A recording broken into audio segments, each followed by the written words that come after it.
Assalamualaikum warahmatullahi wabarakatuh. Perkenalkan, nama saya Emilia Diadirita Pusworo dari kelas 1 BAM. Hari ini saya akan menjelaskan mengenai bab 4 fungsi-fungsi manajemen. Fungsi manajer. Menurut Henry Fayol, fungsi utama dari manajer ialah perencanaan, pengorganisasian, pengkoordinasian, pemberi perintah, dan pengawasan. Terdapat 8 pendapat para ahli tentang fungsi-fungsi manajemen, yaitu antara lain Henry Fayol, Luther Gulick, Ernest Dell, George Terry, Connors Dummel, Oiliang Lee, William Newman, dan James Turner. Dari banyaknya pendapat para ahli dapat disimpulkan beberapa persamaan tercermin pada fungsi-fungsi planning, organizing, dan controlling, dan antara lain dapat 10 fungsi manajemen.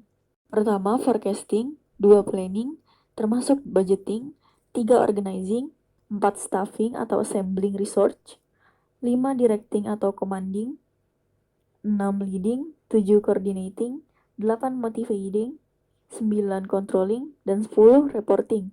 Fungsi staffing yaitu directing atau leading mempunyai arti yang sama meski penyebutannya berbeda. Perencanaan atau planning. Rencana dibutuhkan organisasi untuk menetapkan tujuan serta prosedur terbaik agar tercapainya tujuan. Dengan terdapatnya rencana, organisasi dapat memperoleh sumber daya dan dapat berfokus untuk mengembangkan mengenai bagaimana kegiatan-kegiatan tersebut akan terlaksana melalui berbagai prosedur yang dijalankan secara konsisten. Sehingga pergerakan perkembangan dapat diukur mengenai apakah kegiatan tersebut sudah cukup membuat kemajuan atau malah sebaliknya. Jika sebaliknya, akan langsung diambil tindakan korektif atau tepat untuk mengatasinya. Perencanaan atau planning adalah pemilihan penetapan tujuan organisasi, penentuan strategi kebijakan, proyek, program, prosedur, metode, sistem, anggaran, dan standar yang dibutuhkan untuk mencapai tujuan. Pengorganisasian atau organizing adalah penentuan sumber daya dan kegiatan yang dibutuhkan untuk mencapai tujuan. Perancangan dan pengembangan suatu organisasi atau kelompok kerja yang dapat membawa ke arah tujuan. Juga penugasan tanggung jawab tertentu dan pendelegasian wewenang yang diperlukan individu untuk melaksanakan tugasnya. Keempat fungsi ini menciptakan struktur formal di mana pekerjaan ditetapkan, dibagi, dan dikoordinasikan.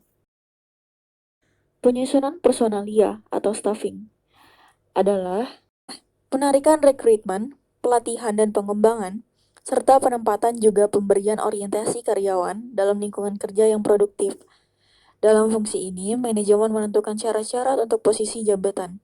Antara lain, syarat yang harus dimiliki ialah memiliki mental, fisik, juga emosional untuk posisi-posisi jabatan yang ada melalui analisa jabatan, deskripsi jabatan, dan spesifikasi jabatan. Kegiatan yang mencakup dalam fungsi personalia antara lain terdapat 4. 1. Pembuatan sistem pengajian.